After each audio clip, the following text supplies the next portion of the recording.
Have you ever trusted someone online, only to realize later they were nothing like they claimed?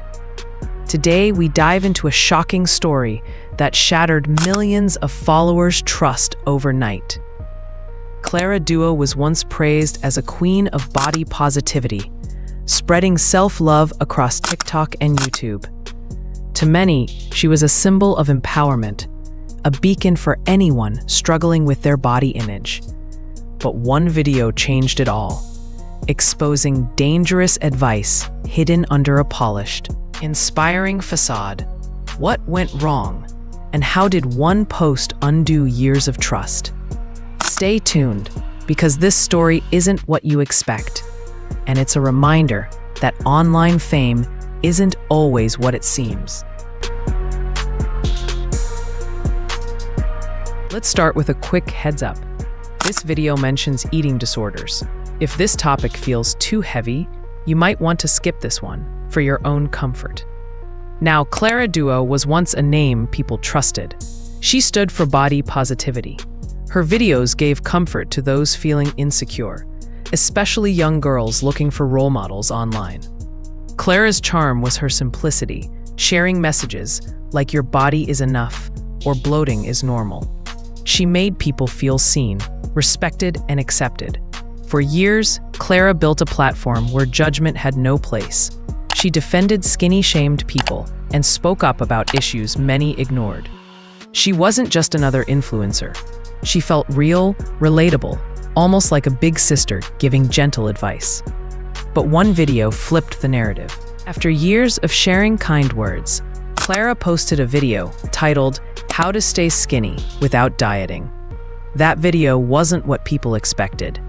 It started harmlessly enough, but quickly spiraled into dangerous territory.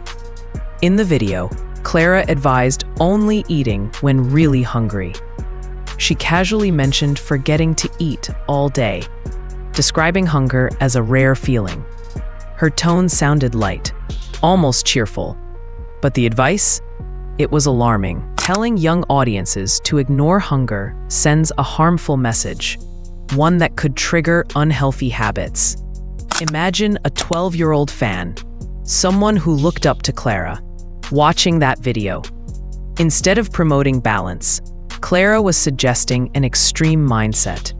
Not eating until starving isn't self-care. It's deprivation. And it got worse. Clara shared more habits that sounded suspiciously close to encouraging disordered eating patterns. She said things like avoiding food outside of meals, not snacking at all, and even suggested cutting back food if you ate too much the day before. In a world where kids already battle unrealistic standards, advice like this feels like fuel to an already dangerous fire. What made it more troubling was Clara's brand. She positioned herself as a body positivity advocate, someone who celebrated all bodies, regardless of size. Yet, here she was, indirectly shaming normal eating behaviors and praising restriction. It's not just what she said, it's who she said it to. Her audience wasn't nutrition experts or adults. It was mainly teens and young women, some still figuring out their relationship with food and body image. Even worse, Clara's tone made it sound easy and harmless. She explained that skipping meals was natural and tied it to ancient human history, saying we should return to the ways of hunter-gatherers who didn't have food available all the time. While that might sound intelligent at first, it completely ignores modern nutritional science and the fact that skipping meals can harm young, developing bodies. It also exposed something deeper. Clara wasn't the naturally skinny person she claimed to be. Her habits, the strict routines she followed, hinted that her appearance wasn't due to effortless genetics, but possibly to unhealthy practices. Fans felt betrayed. This wasn't the body positivity message they had once trusted. Instead of making people feel proud of their bodies, Clara's advice risked making people ashamed of normal eating, ashamed of snacking, ashamed of finishing a meal, ashamed of hunger itself. In the same video, she even criticized portion sizes, especially in Western countries. She laughed about how restaurant meals could feed multiple people and admitted she often left plates half-eaten to avoid feeling too full. Again, the way she framed it made normal eating seem excessive, planting seeds of doubt in young viewers' minds about what normal should look like. She talked about listening to her body, but it was clear that listening meant extreme restriction. She described avoiding food the day after a big meal, saying she wouldn't think about eating if she felt she ate too much before. It's one thing to promote mindful eating. It's another to normalize starvation. It wasn't only what she said, it was the influence she had. Clara wasn't a small account anymore. She had millions of followers. Kids didn't just watch her, they trusted her. They saw her as an expert, someone who knew better. And the worst part? Clara still insisted her advice was healthy, that it was research-backed. She claimed she had spent years studying health and nutrition. But here's the thing.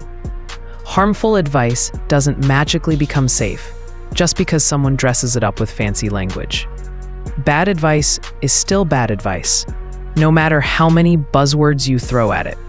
At one point, she even told viewers to completely cut out processed foods, as if that's something everyone can afford to do. She ignored the reality that for millions of families, fresh whole foods are a luxury. Grocery prices are rising, and not everyone has easy access to a farmer's market. Most teenagers, her biggest audience, don't have a say in what shows up in the fridge or pantry.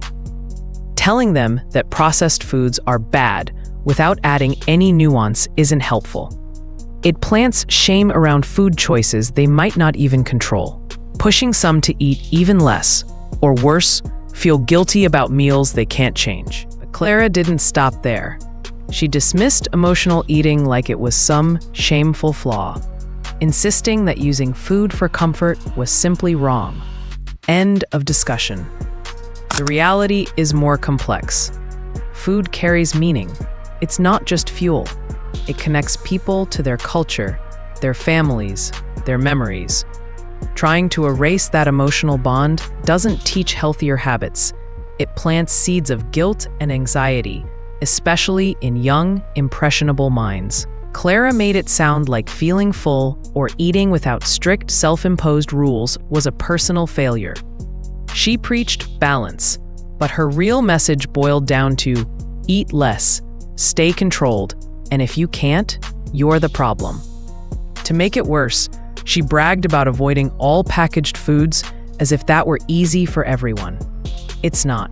Fresh, organic, unprocessed meals are a luxury, expensive, time-consuming, and often out of reach. Her so-called wholesome advice ignored the real world, leaving teenagers, still growing, still grappling with body image, stuck with a prettier, shinier version of the same toxic message. Stay thin or stay ashamed. This story isn't just about Clara Dao. It's a reminder, online, not everything is as it seems. Influencers might present the perfect image, but behind the scenes, the reality can be much different and sometimes dangerous. Always question what you hear, even from people you trust.